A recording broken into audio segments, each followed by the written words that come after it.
السلام علیکم ورحمۃ اللہ تعالی وبرکاتہ۔ درود شریف پڑھ لیں گے۔ اللہم صلی علی سیدنا و مولانا محمد وعلی آل سیدنا و مولانا محمد وبارک وسلم صلاۃ و سلاما علیک یا رسول اللہ صلی اللہ تعالی علیہ وسلم۔ زکوٰۃ کے سلسلے میں بات چل رہی تھی۔ زکوٰۃ کے سلسلے میں سب سے پہلا سوال یہ ہے کہ کن چیزوں پر زکوٰۃ ہے اور کن چیزوں پر زکوٰۃ نہیں ہے۔ تو کن چیزوں پر زکوٰۃ ہے؟ زکوٰۃ صرف مال نامی پر ہے۔ مال نامی یعنی بڑھنے والے مال پر۔ اب یہ جو بڑھنے والا مال ہے یہ 6 طرح کا مال ہے۔ 6 طرح کا مال ہے جس کو کہا جاتا ہے مال نامی۔ تو ایک نمبر پہ کیا ہے؟ زمین کی پیداوار۔ زمین سے جو کچھ بھی پیدا ہوتے ہیں اس کو مال نامی کہا جاتا ہے۔ اور زمین کی پیداوار پر عشر ہیں، یہ ایک الگ مسئلہ ہے جو زکوٰۃ سے متعلق اس کو بیان نہیں کیا جائے گا۔ تو پہلی چیز کیا ہے؟ زمین کی پیداوار، اس کو مال نامی کہا جاتا ہے۔ دوسری چیز جانور، جیسے گائے ہیں، بھینس ہیں، بکری ہیں، خسی وغیرہ، تو جانوروں کو بھی کیا کہا جاتا ہے؟ مال نامی کہا جاتا ہے۔ تو ہم جانوروں پر بھی ڈسکس نہیں کریں گے۔ تو اب صرف کتنے مال رہ گئے؟ 4 مال، یعنی زمین کی پیداوار کو چھوڑ کر اور جانوروں کو چھوڑ کر کتنے مال ہیں جن پر زکوٰۃ ہے؟ صرف 4 مال ہیں۔ نمبر 1 سونا۔ سونا پر زکوٰۃ ہے۔ سونا کسی بھی شکل میں ہو، زیور کی شکل میں ہو یا زیور کی شکل میں نہ ہو، سونے کے برتن ہو یا سونے کی انگوٹھی ہو، سونا کسی بھی شکل میں ہو، سونے پر زکوٰۃ ہے۔ نمبر 2 چاندی۔ چاندی پر بھی زکوٰۃ ہے، چاندی کسی بھی شکل میں ہو۔ نمبر 3 مال تجارت۔ تجارت کا جو بھی سامان ہوگا، تجارت کے سامان پر بھی کیا ہے؟ زکوٰۃ ہوگی۔ نمبر 4 روپے پیسے۔ روپے پیسے بھی کیا ہیں؟ مال نامی ہیں، تو روپے پیسے پر بھی کیا ہے؟ زکوٰۃ ہے۔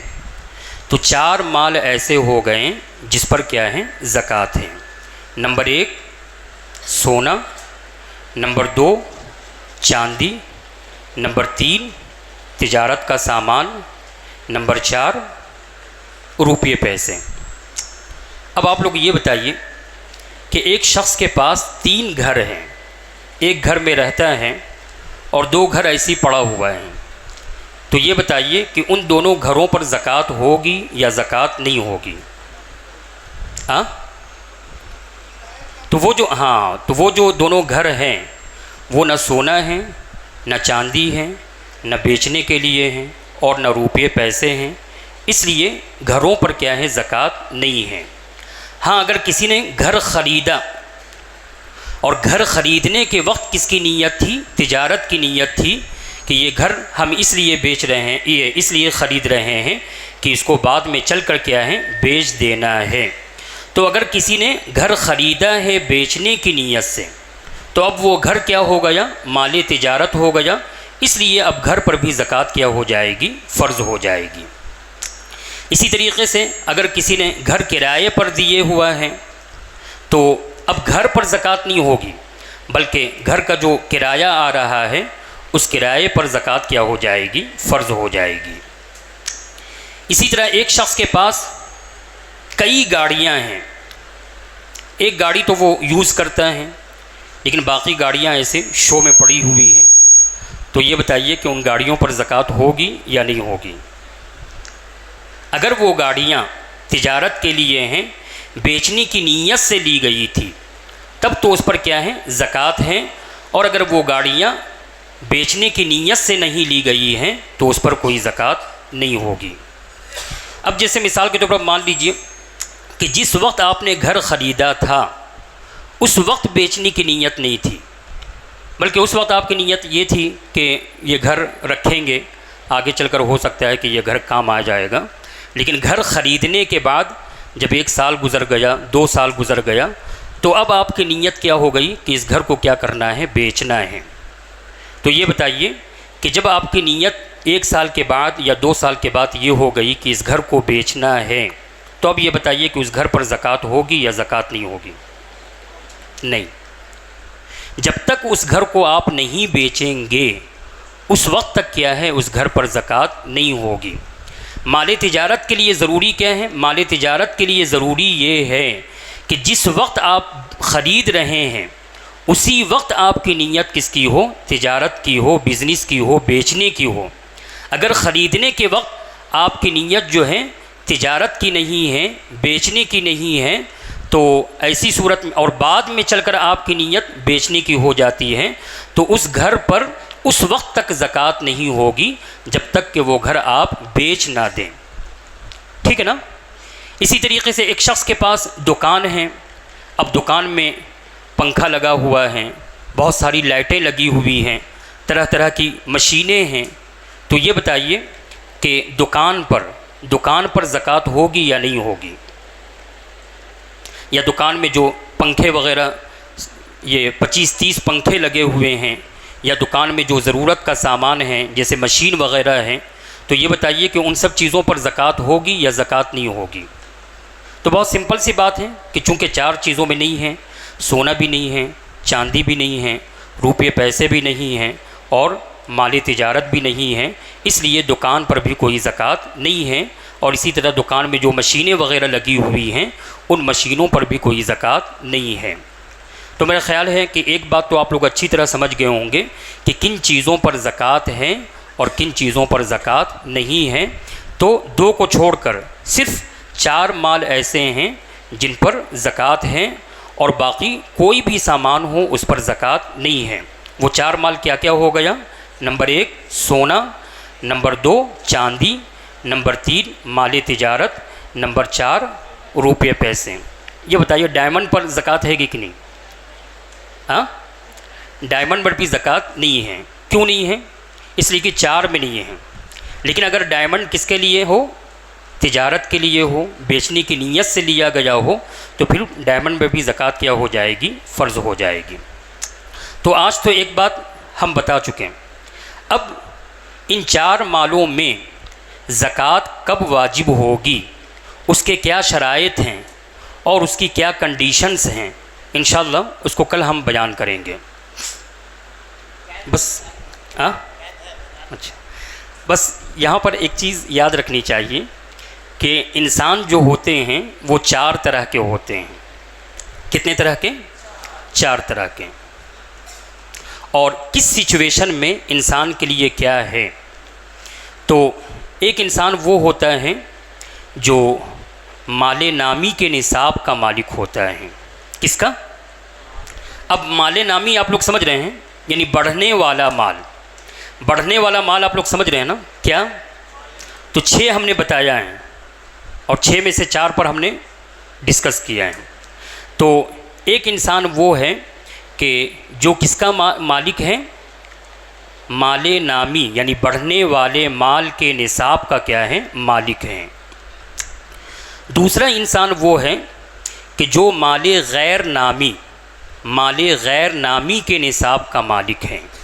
مثال کے طور پر ایک شخص کے پاس سونا چاندی تو نہیں ہے، اور مال تجارت بھی نہیں ہے، اور اتنے روپے پیسے بھی نہیں ہیں کہ وہ 52.5 تولہ چاندی یا 7.5 تولہ سونا خرید سکے، لیکن اس کے پاس بہت ساری زمینیں ہیں، اس کے پاس بہت سارے گھر ہیں، اس کے پاس بہت ساری گاڑیاں ہیں، اور اس کے پاس اتنے گھر ہیں، اتنی زمینیں ہیں اور اتنی گاڑیاں ہیں کہ اگر وہ ان گھروں کو بیچ دیں، ان زمینوں کو بیچ دیں، تو ان زمینوں کو بیچ کر وہ 7.5 تولہ سونا خرید سکتا ہے یا 52.5 تولہ چاندی خرید سکتا ہے۔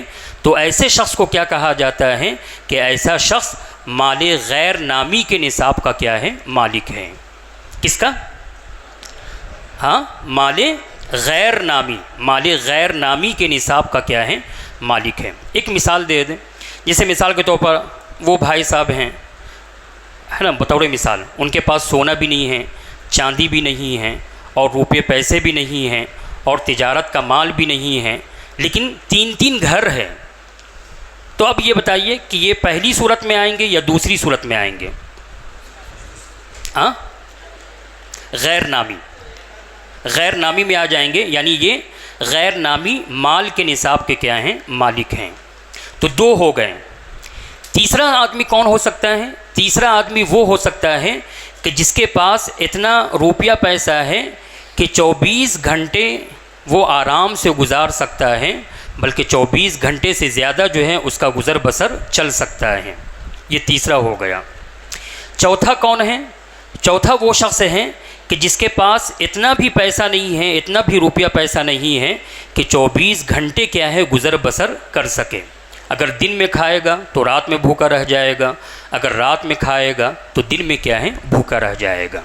تو لوگ کتنے طرح کے ہو گئے؟ 4 طرح کے۔ نمبر 1 وہ آدمی جو مال نامی کے نصاب کا مالک ہو۔ نمبر 2 وہ آدمی جو مال غیر نامی کے نصاب کا مالک ہو۔ نمبر 3 وہ شخص کہ جس کے پاس اتنا مال تو نہیں ہے لیکن 24 گھنٹے اس کے پاس اتنا روپیہ پیسہ ہے کہ 24 گھنٹے یا 24 گھنٹے سے زیادہ گزر بسر کر سکتا ہے۔ نمبر 4 وہ شخص کہ جس کے پاس اتنا روپیہ پیسہ نہیں ہے کہ 24 گھنٹے وہ کیا ہے گزر بسر کر سکے۔ تو یہ 4 طرح کے لوگ ہو گئے۔ اب پہلے نمبر کا جو آدمی ہے، یعنی وہ شخص جو مال نامی کے نصاب کا مالک ہے، اس کے لیے کتنی باتیں ہیں؟ 7 باتیں ہیں۔ کتنی باتیں؟ کس شخص کے لیے؟ جو مال نامی کے نصاب کا مالک ہیں، اس کے لیے کتنی باتیں ہیں؟ 7 باتیں ہیں۔ پہلی بات کیا ہے؟ پہلی بات یہ ہے کہ جب ساری شرطیں پائی جائیں گی تو اس پر زکوٰۃ دینا کیا ہوگا؟ فرض ہوگا۔ یہ پہلی بات ہو گئی۔ دوسری بات کیا ہے؟ دوسری بات یہ ہے کہ صدقہ فطر بھی اس پر کیا ہوگا؟ فرض ہوگا۔ تیسری بات کیا ہے؟ تیسری بات یہ ہے کہ اگر قربانی کا مہینہ آئے گا تو قربانی کے مہینے میں اس پر قربانی کیا ہو جائے گی؟ فرض ہو جائے گی، واجب ہو جائے گی۔ علماء کی زبان میں فرض اور واجب ان دونوں میں کنفیوز مت ہوا کیجیے۔ علماء کبھی فرض کو واجب کے معنی میں بولتے ہیں اور کبھی واجب کو کس کے معنی میں بولتے ہیں؟ فرض کے معنی میں۔ تو کتنی باتیں ہو گئیں؟ 3 باتیں۔ نمبر 1 ایسے شخص پر زکوٰۃ کیا ہے؟ فرض ہیں۔ نمبر 2 ایسے شخص پر صدقہ فطر کیا ہے؟ ضروری ہے۔ نمبر 3 ایسے شخص پر قربانی کیا ہے؟ ضروری ہے۔ نمبر 4 اگر ایسے شخص کے پاس اتنا پیسہ ہے کہ وہ حج کو جا سکتا ہے تو پھر اس پر حج کرنا کیا ہو جائے گا؟ فرض ہو جائے گا، ضروری ہو جائے گا۔ کتنی باتیں ہو گئیں؟ نہیں 4 ہوئی نا؟ ہاں۔ نمبر 5 ایسے شخص پر اس کے رشتہ داروں میں جو غریب ہیں، جو نادار ہیں، جو مفلس ہیں، ایسے شخص کا نفقہ کیا ہو جائے گا؟ فرض ہو جائے گا۔ کتنی باتیں ہو گئیں؟ 5 ہی ہوئی کہ 6 ہوئی؟ 5 ہوئی۔ نمبر 6 ایسے شخص کے لیے زکوٰۃ لینا کیا ہے؟ حرام ہے، ایسا شخص زکوٰۃ نہیں لے سکتا ہے۔ نمبر 7 ایسے شخص کو ہاتھ پھیلانا کیا ہے؟ حرام ہے، سوال کرنا اور بھیک مانگنا کیا ہے؟ حرام ہے۔ اچھی طرح سمجھ گئے آپ لوگ؟ تو جو شخص مال نامی کے نصاب کا مالک ہے اس شخص کے لیے کتنی باتیں ہو گئیں؟ 7 باتیں ہو گئیں۔ اور جو شخص مال غیر، ٹائم تو زیادہ نہیں ہونا، جو شخص مال غیر نامی کے نصاب کا مالک ہے، کس کا؟ مال غیر نامی کے نصاب کا مالک ہے، بہت ساری گاڑیاں اس کے پاس پڑی ہوئی ہیں، بہت ساری زمینیں پڑی ہوئی ہیں، بہت سارے گھر پڑے ہوئے ہیں، مال غیر نامی کے نصاب کا مالک ہے، تو ایسے شخص کے لیے کتنی چیزیں ہیں؟ 6 چیزیں ہیں۔ کتنی باتیں؟ 6 باتیں۔ اس پر صرف زکوٰۃ فرض نہیں ہے، صرف زکوٰۃ فرض نہیں ہے، اب صدقہ فطر اس پر ضروری ہو جائے گا، قربانی اس پر ضروری ہو جائے گی۔ اگر اس کے پاس یعنی زمین وغیرہ بیچ کر اتنا پیسہ ہو سکتا ہے کہ وہ حج کر سکتا ہے تو پھر اس پر حج کیا ہو جائے گا؟ ضروری ہو جائے گا۔ اس کے لیے جو اس کے خاندان میں اور اس کے رشتہ داروں میں جو غریب ہیں، جو مفلس ہیں، اس کا نفقہ اس پر کیا ہو جائے گا؟ ضروری ہو جائے گا۔ اور اس کے لیے زکوٰۃ لینا حرام ہوگا، ایسا شخص زکوٰۃ نہیں لے سکتا ہے، اور اس کے لیے بھیک مانگنا بھی کیا ہوگا؟ حرام ہوگا۔ تو اس کے لیے کتنی باتیں ہو گئیں؟ 6 باتیں ہو گئیں۔ اب جو شخص مال نامی کے نصاب کا بھی مالک نہیں ہے اور مال غیر نامی کے نصاب کا بھی مالک نہیں ہے، لیکن اتنا پیسہ ہے، اتنا روپیہ پیسہ ہے کہ 24 گھنٹے یا 24 گھنٹے سے زیادہ وہ گزر بسر کر سکتا ہے، کھا سکتا ہے، پی سکتا ہے، تو ایسے شخص کے لیے صرف 2 باتیں ہیں۔ کتنی باتیں؟ پہلی بات، ایسا شخص زکوٰۃ لے سکتا ہے، ٹھیک ہے نا؟ ایسا شخص زکوٰۃ لے سکتا ہے۔ دوسری بات، ایسے شخص کے لیے بھیک مانگنا حرام ہے، ایسا شخص بھیک نہیں مانگ سکتا ہے، ٹھیک ہے نا؟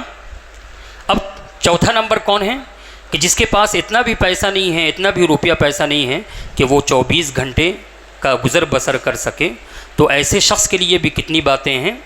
2 باتیں ہیں۔ پہلی بات کیا کہ زکوٰۃ لے سکتا ہے، ہاں زکوٰۃ لے سکتا ہے، اور دوسری بات یہ کہ وہ سوال بھی کر سکتا ہے، ہاتھ بھی پھیلا سکتا ہے، بھیک بھی مانگ سکتا ہے، ٹھیک ہے نا؟ تو بھیک مانگنا صرف کتنی صورت میں ہے؟ ایک صورت میں ہے کہ آدمی اتنا مجبور ہے، اتنا بے بس ہے، اور اس قدر تنگ دست اور مفلس و قلاش ہے کہ 24 گھنٹے بھی وہ گزر بسر نہیں کر سکتا ہے، تو ایسے شخص کے لیے شریعت اسلامیہ میں صرف سوال کرنے کی اور ہاتھ پھیلانے کی اجازت ہے، ورنہ پہلے جو 3 لوگ ہیں ایسے لوگوں کو بھیک مانگنا اور ایسے لوگوں کا دست سوال دراز کرنا کیا ہے؟ اسلام میں جائز نہیں ہے۔ اب انشاءاللہ زکوٰۃ کے تعلق سے جو باتیں ہیں کل انشاءاللہ اس پر روشنی ڈالی جائے گی۔ میرا خیال ہے کہ آج کی بات آپ لوگوں نے اچھی طرح سمجھ لیا ہوگا۔ اب کھڑے ہو کر صلاۃ و سلام پڑھ لیجیے۔ رسول سلام علیکہ یا حبیب سلام علیکہ صلوات اللہ علیکہ طلع البدر علینا من ثنیات الوداع وجب الشکر علینا ما دعا للہ داعی یا نبی سلام علیکہ یا رسول سلام علیکہ یا حبیب سلام علیکہ صلوات اللہ علیکہ الصلاة والسلام علیکہ یا رسول اللہ وعلی آلک واصحابک یا سیدی یا رسول اللہ صلی اللہ تعالی علیہ وسلم۔ بسم اللہ الرحمن الرحیم صلی اللہ علی النبی الأمی وعلی آلہ وصحبہ وبارک وسلم صلاة وسلاما علیک یا رسول اللہ یا رسول اللہ انظر حالنا یا حبیب اللہ اسمع قالنا اننی فی بحر ہم مغرق خذ یدی سہل لنا اشکالنا فسہل یا الہی کل صعب بحرمت سید الابرار وسہل وصلی اللہ تعالی علی سیدنا خیر خلقہ محمد وعلی آلہ وصحبہ اجمعین برحمتک یا ارحم الراحمین حق لا الہ الا اللہ محمد رسول